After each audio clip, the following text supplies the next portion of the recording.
Hello, my name is Megan O'Russell. And my name is Christopher Russell, and welcome back to Page by Page, writing the book in real time.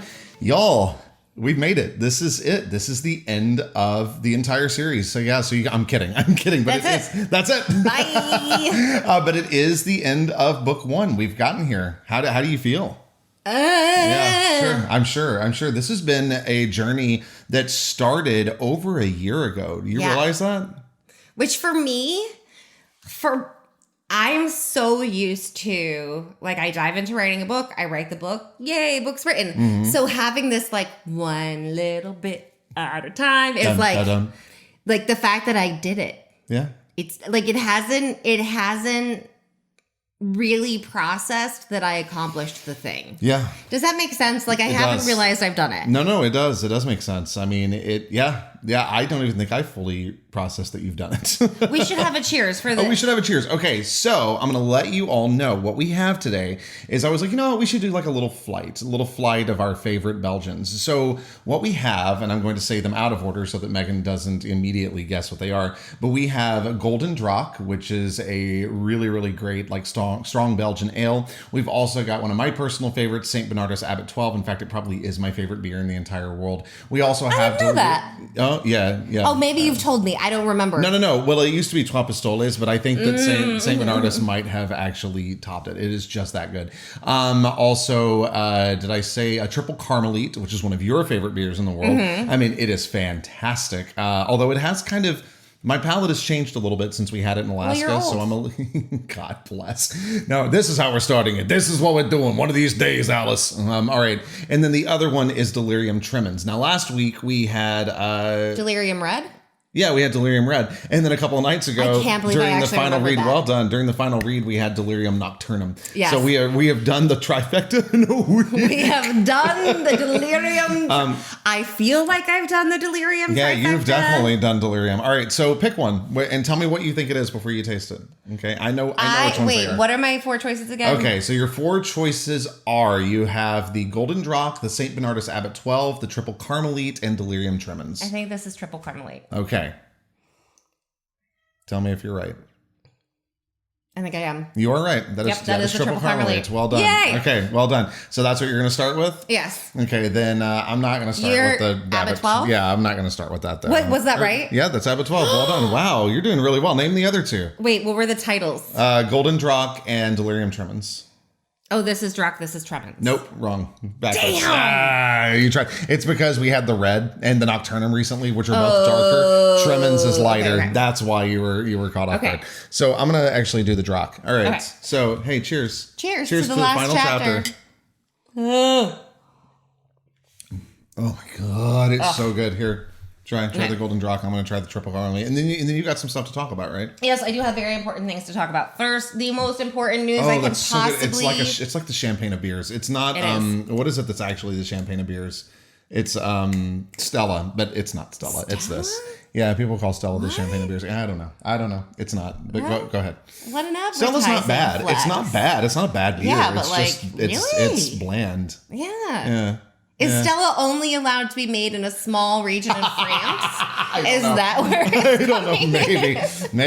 Okay. I'm sorry. We have to get back to the most important news. You're right. I'm sorry. Oh, the most important news is that the poor cat that we were talking about last time on the podcast, our neighbor's cat who was lost, Simba, is home. His family had been propping open their front door, just hoping he would wander his happy little ass back inside like nothing had happened. And the fuckhole did. He did, in fact, just wander back in and be like, why is everybody fucking crying? Oh my God, the fuckhole wandered back in. Oh my God, the fuckhole wandered back in. Back home, safe and sound, no danger. From the day that asshole left his condo, he went on a real big adventure.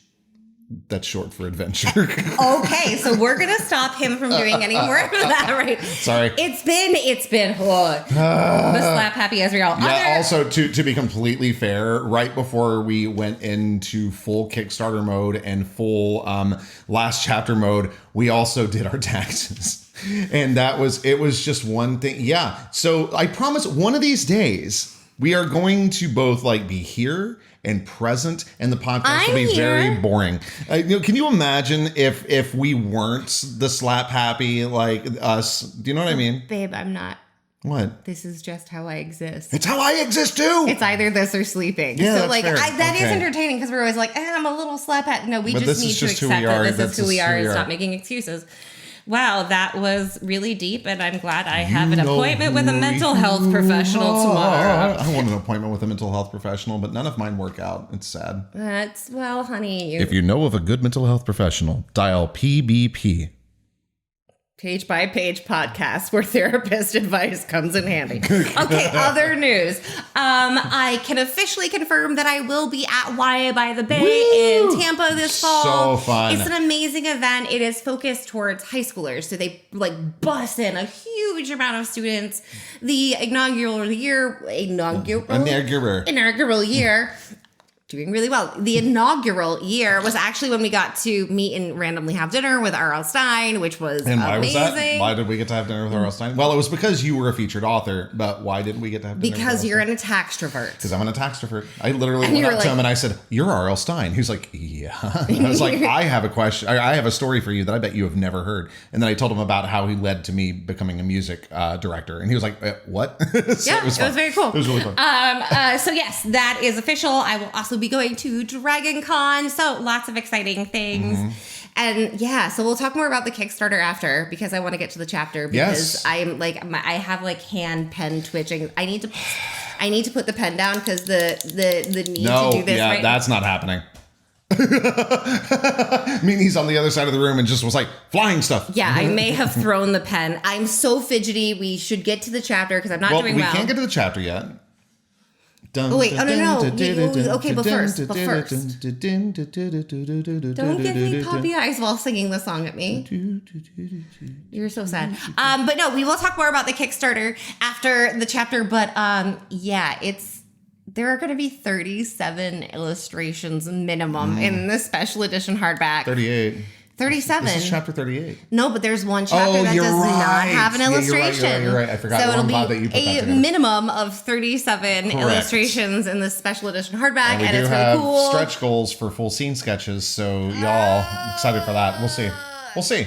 You know, I feel good about I it. feel really like I wish I needed a silent fidget, but I don't have one. It's fine. We should get you a silent fidget. I can go grab my fidget spinner out of the car. It's No, somewhere they'll just there. go. Whoosh, whoosh, whoosh. Yeah, true. Okay, wait. We have to do previously on. Yeah, we have to do previously Ready? on. Sorry, that's early. Sorry. Previously on Sketchbook of a Wayward Seer. Ella Day arrives in Laureldale. I'm kidding. Don't get mad. Oh, get out. I was like, wait, what? Previously on Sketchbook of a Wayward Seer, Ella Day has been kidnapped. She has woken up in a warehouse storage place with life jackets and grills, being held captive by a witch who has decided that he wants to use her for his treasure hunting expeditions, which she said, haha, buddy, it really doesn't fucking work that way. But in the interest of keeping herself alive, she has decided to play nice little captive and go along with it. But before he agrees to let Ella help him, he decides to see if he can give her a little vision. And unfortunately, the vision comes at a bad time. That's true. Did I sum it all up well? I think so. Yeah, I think can't you believe did. this is the last chapter. I know. It's very sad, but it's fun because y'all, so just in case we haven't made this abundantly clear, but we're not taking a week off. Like we're going to keep this is happening. I mean, I'm sure that, okay, let me rephrase that. We are not presently taking a week off. There will be times. Well, no, but because I'm sure, I want to do like a season wrap episode. Yes. But then I have the little Laurie. the mini season Laurie's between story. season. So there's gonna be wait, let's do this after. You No, wanna we do it just after? did Okay, previously. all right, Okay. we'll do it after. So I'm gonna bite my nail off. I don't even chew my nail. please do not bite your nail off. Don't pick at your finger. I'm like the sassy gay friend version of Black Swan. I'm gonna hold my Why don't you? Yeah, okay. I'm gonna hold my Maltese Falcon. Or do you? Okay, all right. I'm just gonna hold my Maltese Falcon. Here, why don't you also have? Here you go. You love Oh, Evie. Evie's better. Okay. Evie's. Oh, except it's got a tag. Give me that. Nope. Give me the tag. Give me Oh man. Okay, I'm back to the Maltese Falcon. Okay, no. I'm good. Yeah, you're gonna have to do that. I'm sorry. This is a tag. and you hear this, Yeah. I don't want, nope, we're not dealing with that. Okay. I'm a great. 4-year-old. So I need like a comfort object. No, well, that's okay. I'm freaking out. Okay. Okay. Can we start before I freak out more? We can start. Let me move the microphone like we do. You know, that's what we do in this house. Oh my gosh. All right. Are you ready? No. Yeah? Yeah? Okay. Okay, great. So then, at long last, everyone, I proudly and somewhat sadly present to you the final chapter in Sketchbook of a Wayward Seer. Wow. That's crazy. Okay, so this is chapter 38 in Sketchbook of a Wayward Seer by Megan O'Russell. I ran out of air and couldn't remember how to make my lungs drag in enough to keep screaming. I needed to scream. I needed to help. I needed to do something, anything but be useless and bound to a chair watching blood. Fuck, that's a lot of blood. Creak, creak. Fuck, shit, fuck. The pain thundering in my head wouldn't let me make it make sense, and my eyes kept falling out of focus. Creak, creak. But I could hear them. Panting and pained, panicked, gasping. Focus, Ella. Think, Ella. Creak, creak. One on his knees, the pool of blood around him growing, reaching the crack in the floor, painting that fucking concrete smirk red. The other lying on the ground. But he'd missed his mark, falling to the right of the smirk instead of across the center. Tell me how to take off the bindings. Caleb. Caleb's voice. Terror sharpened my vision. Caleb knelt beside Austin, pinning Austin's left arm down with one knee, gripping the silver rod sticking out of Austin's gut with both hands. No. Creak, creak. How do I get her out? Caleb tipped the rod. Austin screamed. Oh, fuck. Oh, fuck. Creak, creak. Blood oozed from the side of Austin's face. His eye had already started to swell. Air. Breathe, Ella. Breathe, Ella. Breathe, Ella. Tell me! Caleb's hands shook on the rod's black rubber grip. No, not a rod. A broken golf club. Fuck off. Austin panted. Yeah, I know I said that word right. Why did I stop? Okay. Okay, keep going. You okay? Freaking out. Okay, you're okay. Just a second. You good? Okay, take it. Drink your juice, Shelby. I've been drinking the juice. Okay, I'm ready. Okay, don't drink all the juice, though, because these are really nice beers, and I would like to enjoy them. Thank you. Okay. Fuck off. Austin panted out the words. Creak, creak. Austin's fingers clawed at the concrete, grasping for the bloody dagger that lay a full foot out of reach. The broken club's head lay 10 feet farther away, flung aside during whatever the fuck had happened while I'd been stuck in a fucking vision. Tell me how to get those things off her, Caleb said, or I will rip this out and let you bleed to death. Creak, creak. Caleb? My mouth formed the word, but I didn't quite manage sound. Caleb. He snapped his head toward me, his grip on the broken club shifting enough to tear a soul-lashing scream from Austin. Pure fucking adrenaline filled Caleb's eyes as he met mine. You're okay now. I'm going to get you out. Creak, creak. I saw the first flicker of movement, but didn't call out in time. Don't! Austin swung with his free arm, punching Caleb in the neck. But Caleb was still holding on to the fucking club, and his attention was on me, and he twisted toward me, and he just lost his balance. Austin knocked him sideways, not a lot, but it was enough. The club handle tipped at an awful angle, ripping all the way out. Like he'd become his own banshee, Austin's horrible, shrieking death wail filled the warehouse. Shit! Caleb dropped the club. I don't think he realized he'd planted both his palms in Austin's blood as he scrambled back to the stupid fuck. Austin's shuddering gasps punctuated his screams as Caleb pressed on the wound. Tell me how to let her out. Caleb glared down into Austin's fear-filled eyes. Tell me how to help her, and I'll keep you alive until the ambulance arrives. Creak, creak. Do it, Austin. My voice crackled. You're going to bleed out, and me trapped in ruined bindings when the EMTs burst in here fucks everyone over. My blood. Red tinged Austin's teeth. Vilja min. Caleb glanced from me to Austin, then dove to me, dragging one bloody finger along the metal on my wrist. Vilja min. Like a supernatural slap bracelet, the coppery metal flattened, letting go of my wrist, then coiled in on itself, shrinking as it tightened, falling to the ground as one ring-sized loop. I missed the clink of it hitting the concrete beneath Austin's whimpering cry as Caleb put pressure back onto the dumb fuck's skewered and torn gut. Vilyamin, Vilyamin, Vilyamin. I dragged my pointer finger across the binding on my left elbow. Creak, creak. Nothing happened. Vilyamin! I ran my finger across the binding around my ribs. Fucking nothing. Shit, shit. Caleb twisted, his gaze sweeping the room, searching for something. It's not working, I said. Shit. Caleb dove toward me again, grazing his fingers across the bindings at my ribs and elbows. Vilyamin, Vilyamin, Vilyamin, I need your sweater. I wriggled it up as Caleb freed my ankles, gasping in pain from my fucked shoulder, ripping the sweater over my head and tossing it to Caleb as he dove back to Austin. Creak, creak. It took a full 2 seconds for me to process that I could move. I kept hold of my prison's armrest, not trusting my balance, managing to slide out of my seat to kneel on the ground without falling.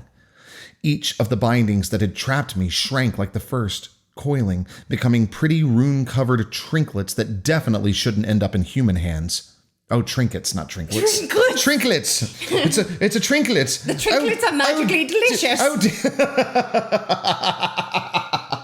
Oh, don't you know the trinklets? They're magically delicious indeed. They're sort of like Lucky Charms, but for adults. They're alcoholic, don't you know? It's true. What? You're my favorite. Mm-hmm. You're just saying that because I'm your only. Hey, do you want to switch? Mm-hmm. Yeah? Okay. Cool. All right, here we go. Thanks. All right, going back. What, are you snapping? Mm-mm. Then why were you, did you bring your... To say, did you want to? No, I don't want to snap. Okay. No, this is raw. Okay.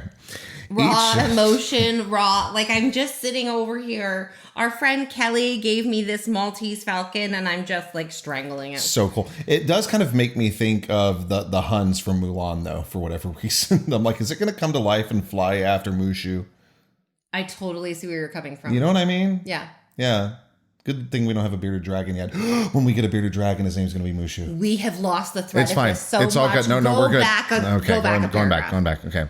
It took a full 2 seconds. It did. That departure took a full 2 minutes. Okay.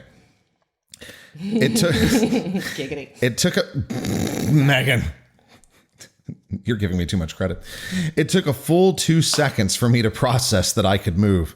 I kept hold of my prison's armrest, not trusting my balance, managing to slide out of my seat to kneel on the ground without falling. Each of the bindings that had trapped me shrank like the first, coiling, becoming pretty rune-covered trinkets that definitely shouldn't end up in human hands. Creak. Discovering a unique pain with every movement, I snatched all 7 up, shoving them into my pockets. Great work. What else? What else? Think, Ella. Calm, Ella. The binder? Blatant Etherean shit. Too dangerous. Had to go. My heartbeat throbbed in my skull as I grabbed the arm of the chair, leveraging myself to my feet. Creak. The binder? The dagger? Fuck, what else? Ella. I'd never heard that tone from Caleb before. Scared not for me. Scared and needing me. My pulse whooshed in my ears as I turned toward him. Well, shit. That was my fucked up thought when I saw Austin's blank eyes and still chest. Well, shit. That's how fucked beyond redemption I am. Well, shit. Caleb held his blood-stained hands in front of him, staring down at Austin's fear-filled face. Ella, I don't... He swallowed hard, like sour had surged into his throat. I didn't know if Faye could get that kind of sick, and if they could, if I needed to find a bucket or something for him to puke in. I don't think I can do CPR. His ribs... I'll hurt him. Can you? Please, I need you to do it, okay? He stood and stepped back, clearing my path. Okay? You have to help him. Sparks of manic shock coated the adrenaline still blazing in his eyes. He really thought I could do it. Fuck. Well, shit. The calmer curse cadence slowed my heart, dulling the whooshing in my ears. Well, shit. Ella, you have to hurry. Caleb reached for me like I was too dazed to understand what he wanted, so he would just pick me up and set me in an Austin-saving pose and everything would be all right. But then he saw the blood on his hands and froze. Nice boys shouldn't get blood on their hands, Jellybean. I'm sorry. I'm sorry. I'm so sorry. Breathe, Ella. Start with step 1, Ella. Caleb? I wiped my hands on the sides of my pants in a stupid attempt to clean them, adding dirt and glitter to the smears of blood instead, taking Caleb's face in my hands anyway because I could see the start of the spiral I didn't know if I'd be able to wrench him back out of. I need you to focus with me. You have to start CPR. He tried to look away, but I clung to his face, grounding myself with the spike of pain from my fucked wrist. Is there an ambulance coming? Sheriff, I think, but he'll bring an ambulance. We just have to keep his heart.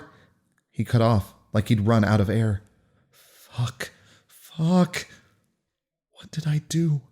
He barely managed to whisper. I didn't mean to. The fear, pain, shock, horror, all of the shit slamming down on him because of me, wrapped around my throat, threatening to strangle me with him. You aren't allowed to crack, Ella. Get your shit together, Ella. Well, shit.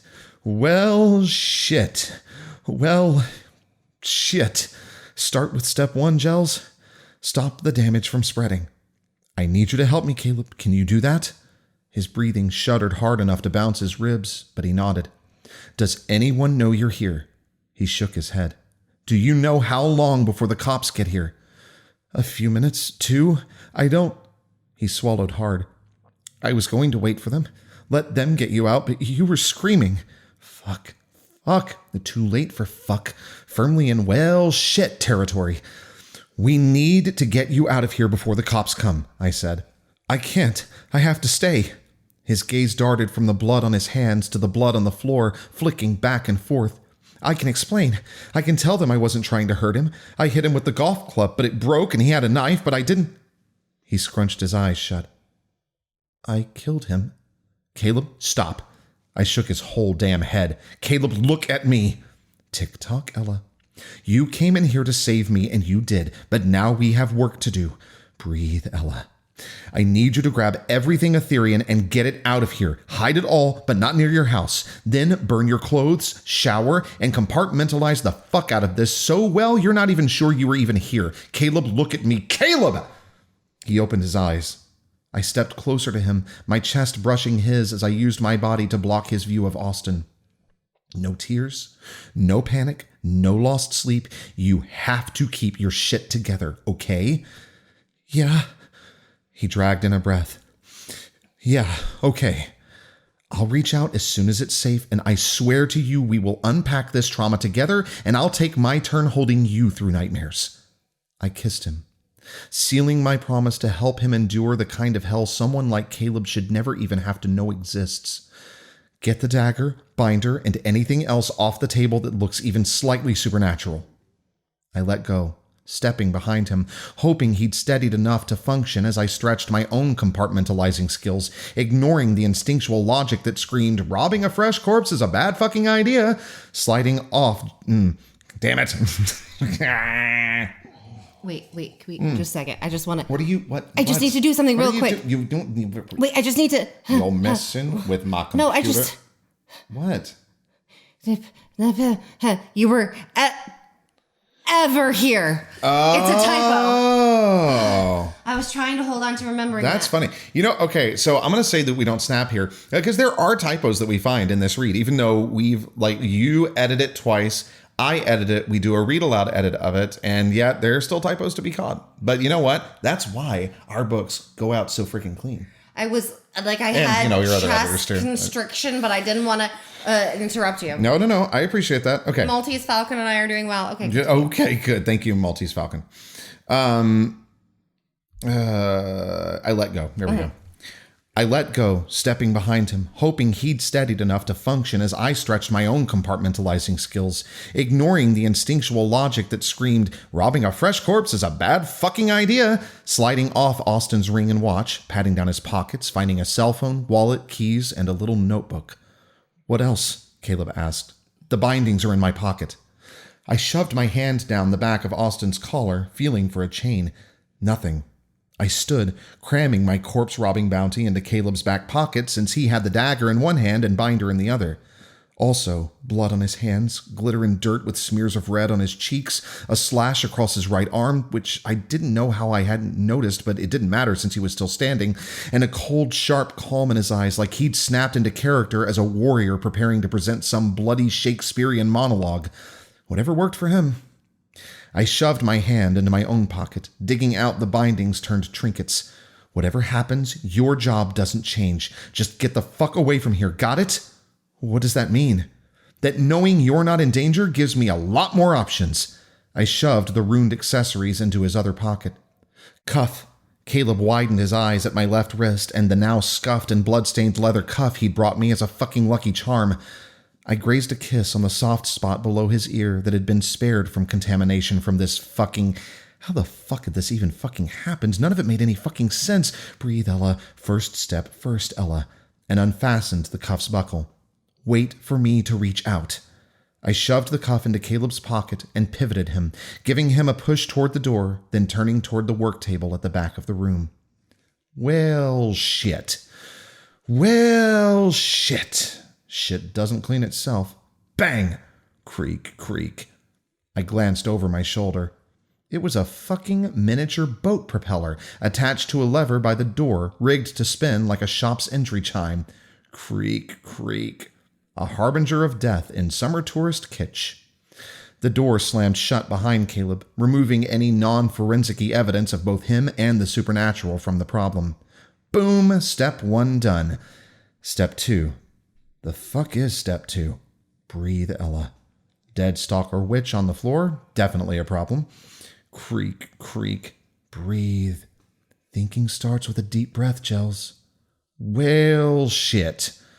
I aimed for the cadence of Mom's voice, her calm acceptance that everything had fallen apart with a hint of a sigh as she strode toward whatever the fuck had to be done to get us to the far side of disaster, Dad beside her, less poise, more silent danger.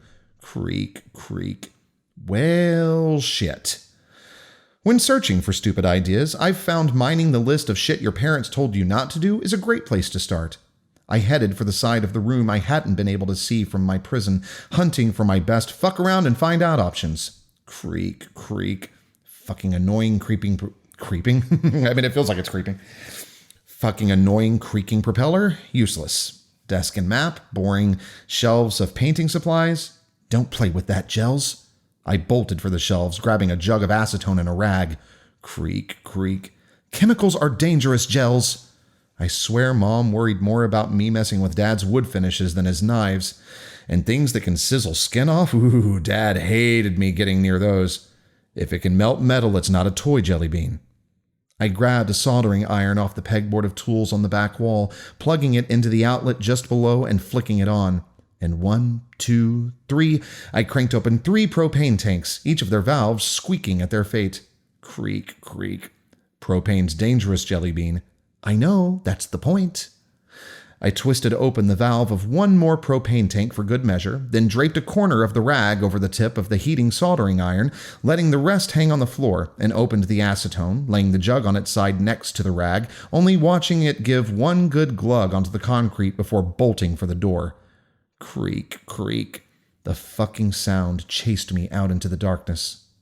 A long driveway twisted around a picnic pavilion and off into the trees. I kept running straight instead.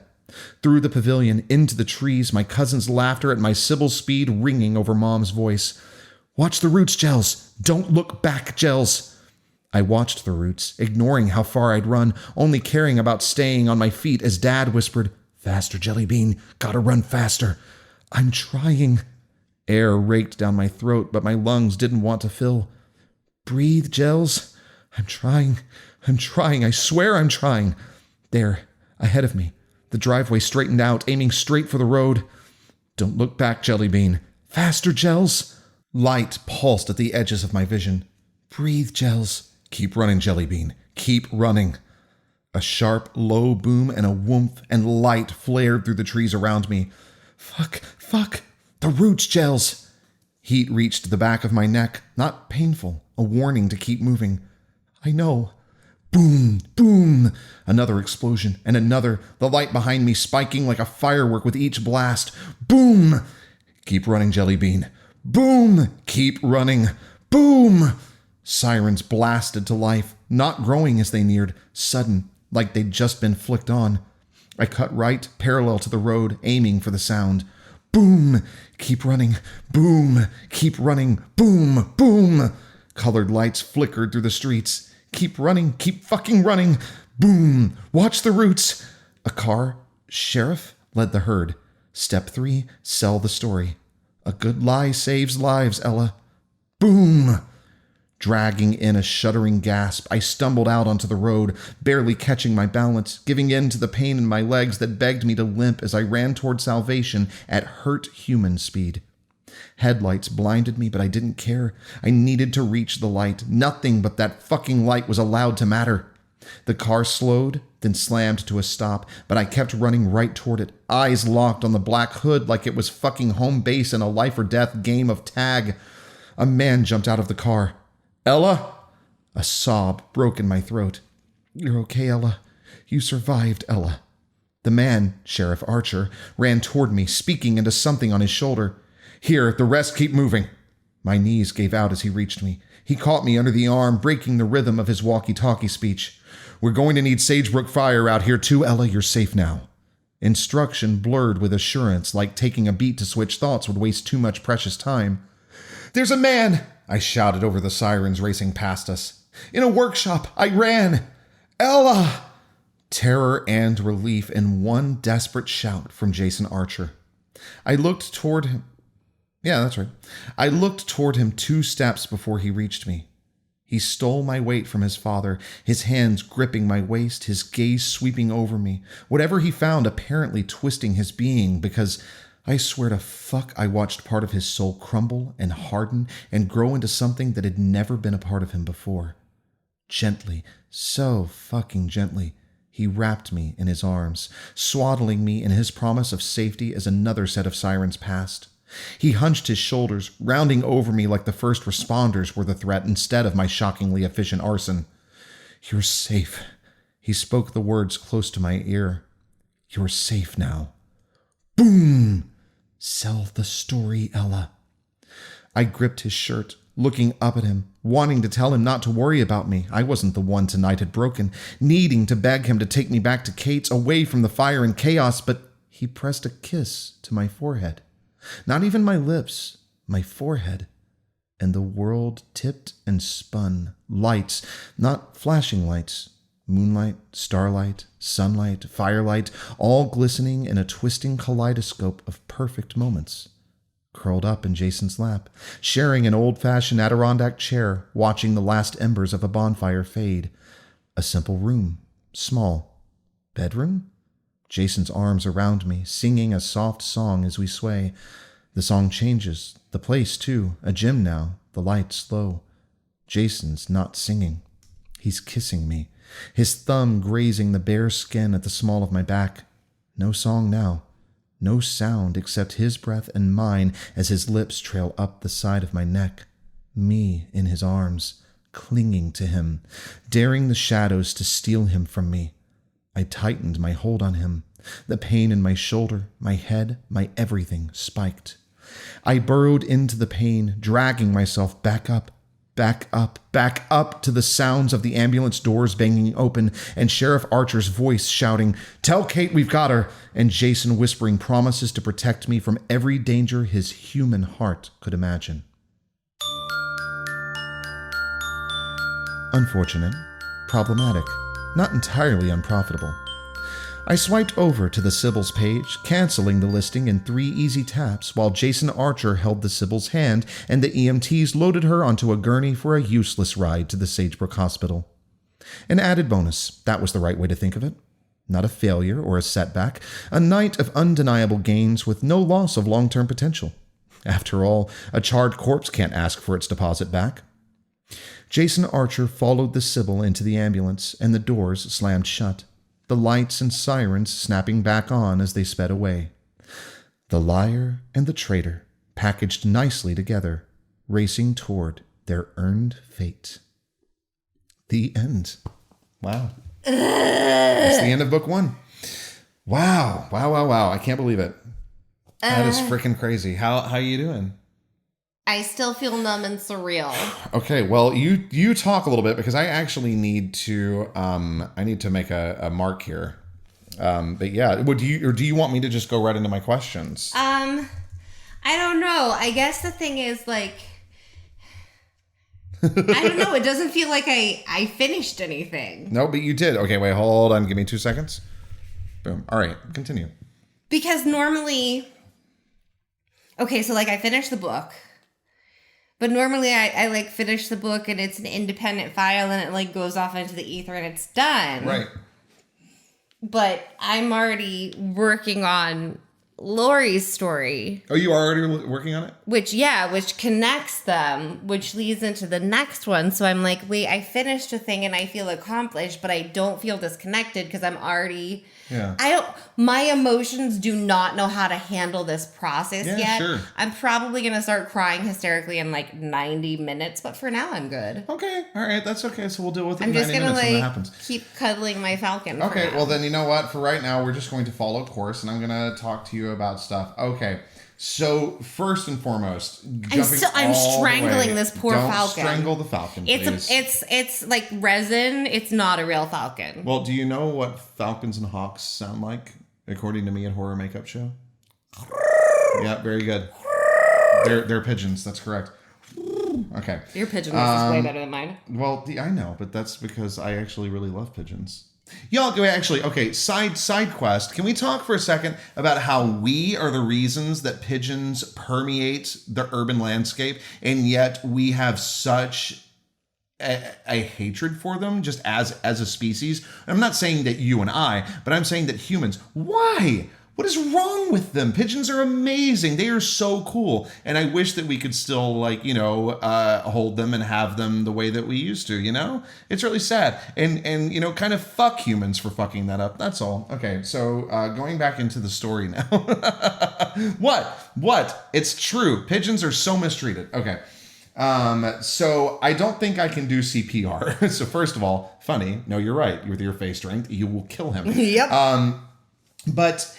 it's such a great little bookend, right? Was that the first class she and Caleb were in together, or no? Yes. Yes. So the first class that she and Caleb were in together, and she saves the teacher by performing CPR, only, for him to be squeezed. He gets squeezed later on. Splat. But this is just such a great bookend, and that he's like, you saved one person, you can do it again. Like the fact that he has this faith in her, and it's so beautifully naive, and she knows that. And she's like, when she says, "Oh my God, he really thinks I can do it." He's really in shock. Thought I could do it. I know. Well, because he killed a guy. It's like Anchorman. Brick killed a guy. I mean, technically yes, but okay. Yeah. No. I mean, he did. Well, he didn't mean. It doesn't matter if he doesn't mean to. I mean, all that does is changes it to what, manslaughter, as opposed to because it's not premeditated, but it wouldn't be murder too. I don't know. I'm not up to date on my murder law. I'm not either. I'm talking on my ass a little bit, but I'm pretty sure it would be manslaughter. Okay. Okay. So you can tell me if I can't talk about this, but she has these visions, which I'm going to get to later at the end with her and Jason, right? Mm-hmm. So we have this whole thing about her taking her turn holding him through the nightmares. But as I read this part, I went, this is going to be a big fucking problem. Because what did he fucking do that she'll be pissed about? Go ahead, tell the audience. What did he do? He went against her wishes. Oh, you're letting me do this so that you can't be held culpable. I understand. So he went against her wishes, which were to leave her the fuck alone. She can be a big kid and handle it herself. Not only was she proven wrong that night, but Caleb also went against her wishes. So this spells fucking disaster. Even though she just basically said that she was going to go steady with him, more or less, in this, like, go steady, because we're in the fucking 50s. I'm not sure I understood anything you just said, but you said it with determination, so I'm going to go with it. You know what? It's fine. Oh, this is just funny. I'm going to pull this quote. When searching for stupid ideas, I found mining the list of shit your parents told you not to do is a great place to start. Okay, here's the thing. Planning arson is hard. Yeah, I bet it is. But the nice... You speak from experience outside of writing? No. Good, thank God. Sorry, I needed you to say that so that the fucking cops don't fucking come after us. Great. No, but it's like, wait a second, what is fast and flammable? And with the right tools, you could blow some things up pretty quick if you have a whole shelf of propane Oh my God, tanks. all about propane? Yeah, sure. That I planted a very long time ago in this book. Oh my God. To go boomity boom. Yeah, you did. Yeah, they've been there for forever so that they could go boomity boom. Yeah. That's crazy. Of the girl on the concrete? Is that where they were? It wasn't that one. It was the one with Caleb. Oh. It was the one in Kate's house is when she sees it. Oh my God. Okay. All right. But yeah, they've been there for a while. I can't tell you how excited I am because we both have to now read this as a full book, just to make sure it all does I'm work. so excited to see how it goes. I'm excited. Well, I'm excited to now, with the knowledge I have, like this is the cool thing about mysteries, right? Is and which you have built so well. And yes, I know it's not like your stereotypical mystery, but there are so many Easter eggs planted that then come about because of her visions and her sight, and it's just so neat. Okay, can I move on? Yes, but the propane tanks were there. Okay, they have been there for a long time to go boomity boom. Because you were going to go boomity boom. Boom boom. Okay. Do you want to talk about this? I'm pointing to it on the screen. Sure. So if you don't, okay. So when Megan finished writing this, if you saw me on social media, you would see that I had this video where I was like, Megan is in tears right now. And the last time I saw her in tears while she was writing something was literally when she killed one of my favorite characters ever. And yeah, that happened. And yes, I was very upset, but I understand why it happened. It needed to happen. None of your deaths, with the exception of maybe a little bit of one in the tethering, which still does serve a point. I think that's the only one of them that's slightly unnecessary. Do you know who I'm talking about? Yeah. And it was all because you hated the voice I was doing for him. So you're like, that's it, I'm done killing him. Well, it's like there have been some random like minor characters that I've named. Yes, but like specifically to but off. Not major characters. No. And not that he was a major love. Character, but no. If I make you love them, I try not to kill them without purpose. If I name them and then you don't love them, they're a fucking red shirt. Don't get too attached. Got it. Okay, so, but the reason that you were crying, why don't you explain it? You can explain it better because you said it and I was like, oh my God, that is really sad. Well, it's beautiful. So this is Ella she's only been an orphan for a few months. Mm-hmm. She was really close to her parents. She was with them all the time. Yeah. The only people she was ever really with. Yeah. And she's functioning on her own for the first time. So it's whenever she's instructing herself in her head, she's been replacing her parents' voices with her own, trying to give that self-instruction. Yes. And so it's now, I'm going to cry, but it's now when it's like, oh shit has really hit the fan and she's by herself and there's no one there to judge her. There's no Laurel Dale. There's no Kate. There's no one. Survival. Yeah. It's just her in survival. That's when she starts hearing them, hearing her parents' voices, hearing her old life coming back to help her through this. Yeah. And then what I love is that because Megan and I were discussing acting notes for this. And you're okay. Yeah. It's really touching and in a very sad way. But there's this moment where, and I actually switched back a little bit too soon, but that's okay.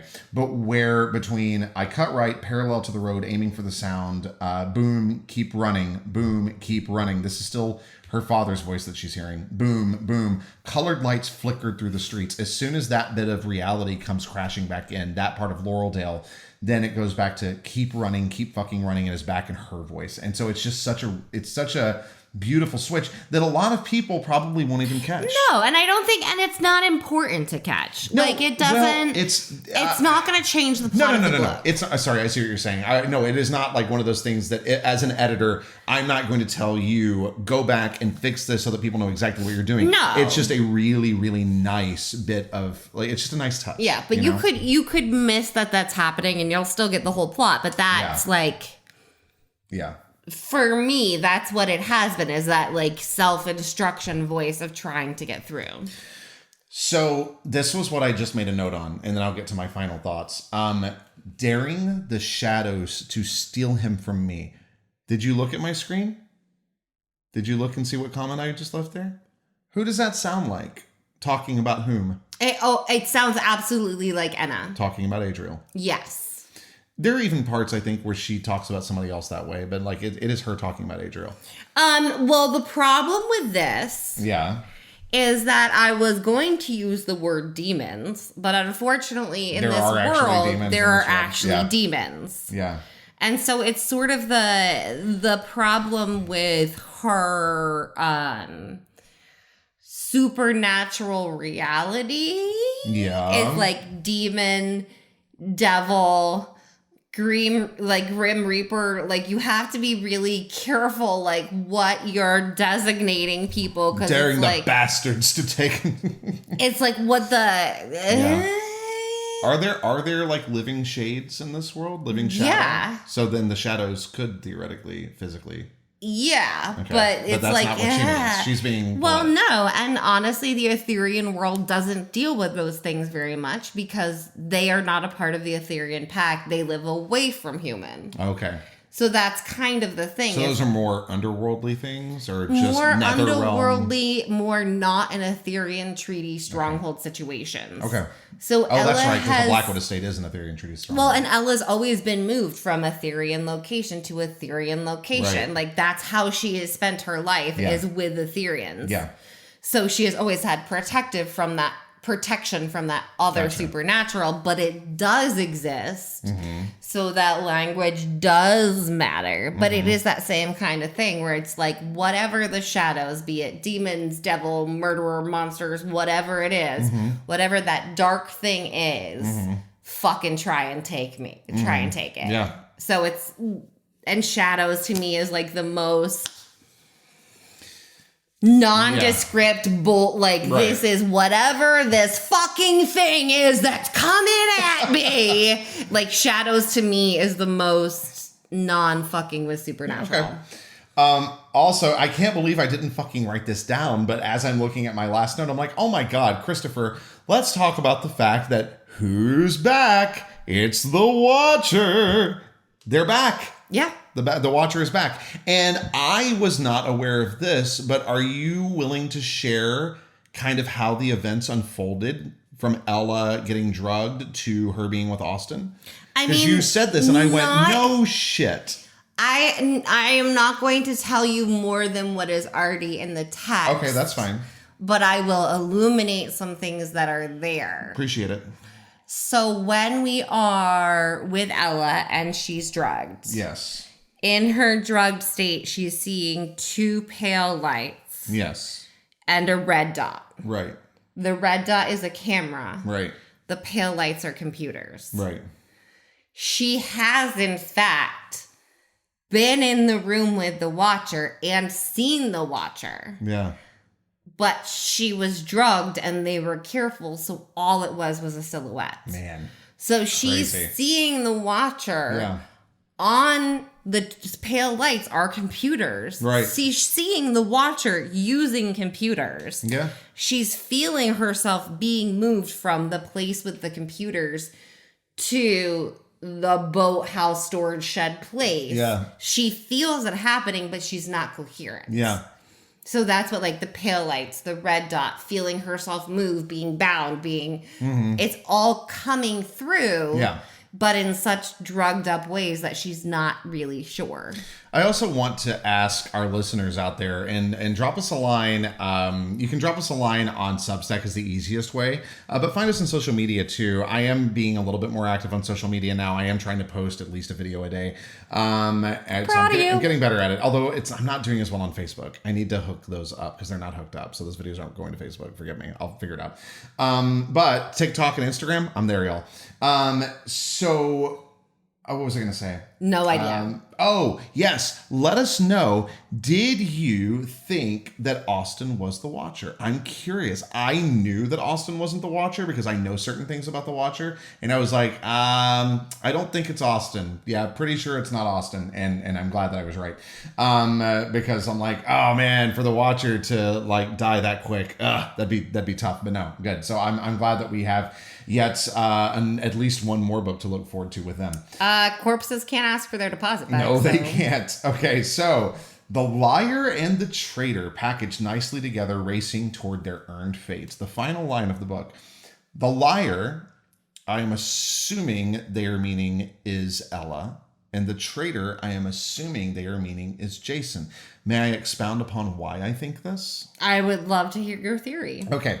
While I steal a sip of your beer. I'm assuming the liar to me is simply coming from a place of hatred for Etherians. I am assuming that the Watcher is a non-Etherian hunter and that the traitor, being human, is going with an Etherian and taking care of the Etherian instead of taking care of their own race. So that is why I believe that the Watcher is calling Jason a traitor and Ella a liar. And you're not going to let me know if I'm right or even if I'm warm. You are not so wrong that I'm like, oh shit, I did my job. Okay, good. I am happy where you are. So that's a good place for us to be. I am happy with your right percentage and wrong percentage. Well, and I also wonder that if the Watcher is a hunter the way that I think they are, then were they the one that killed Clara? It's curious. I'm curious. All right, cool. So I will get rid of that comment. Okay, so that's all I have. That is all I have. I mean, God, what a chapter. And I know that you were worried. You're like, oh man, did enough things wrap up? And I really do think, yes, absolutely. And yet there's enough intrigue to lead us into the next book.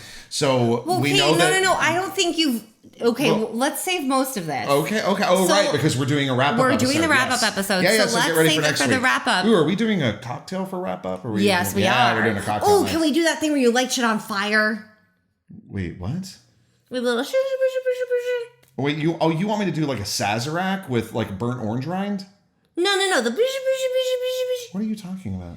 I'll find it. Not the fire wine. No. You light wood on fire and then you go slam with a cup. Oh, you want me to do a cedar plank? Yeah. Oh, I could. Yeah. Well, get it because like she a smoky bourbon lemonade. Oh, the drink that she asks Jason to. Oh, yes. we should do that. I just meant because she just did arson, so might as well have a smoky drink. But yes, we should absolutely do the Okay, that's perfect. Great. Done. I will make you a smoky bourbon lemonade. Yeah, we'll do it. That's perfect. Yeah. I forgot what I was going to say. I don't know. You said that we were going to not talk about this more. We'll talk about this more later because... Okay, go ahead. Things that we haven't wrapped up yet. Okay. Just to point out... We don't know who the Watcher is. Even I do not know who the Watcher is. I have no idea. How much of a book one in a series this is. Evan still thinks he's taking her on a date in 5 days. No, he does not. No, he doesn't. According to Evan, or 6 days. According to Evan, they still have a food truck date. Haley still has an oath sworn against Ella to destroy her life. No, my God. Wait, Evan is really that stupid? What a fucking idiot. No. Evan's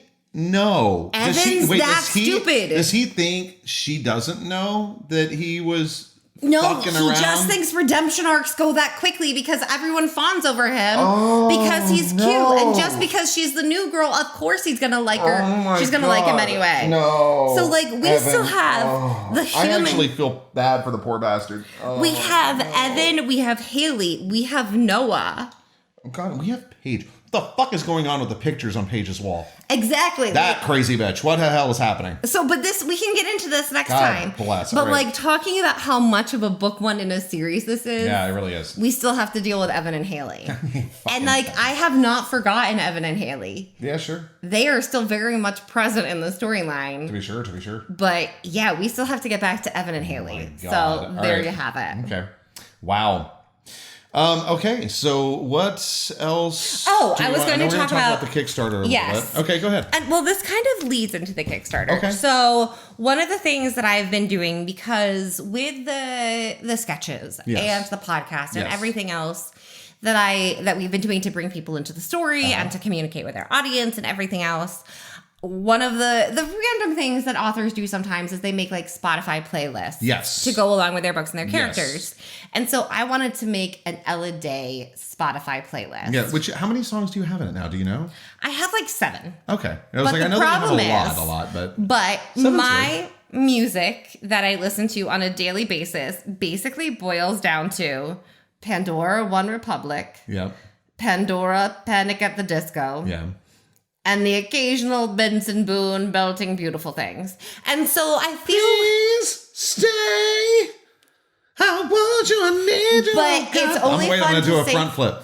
Don't. No, I'm kidding. No, you have to like run and like land like you just did one because it makes. What an asshole shows up on freaking American Idol and it's like, yeah, I mean, like I just play piano and I didn't really know that I could sing until recently, and then like, what the fuck, you asshole? Who's to say? But anyway, so if you have any ideas for songs that you think would work with Ella Day's playlist, please let me know, and we can share the list of the Spotify playlist that I currently have. And the notes. Yeah, with podcast notes. Okay. Do you have that list that I can like write down? I can transcribe it.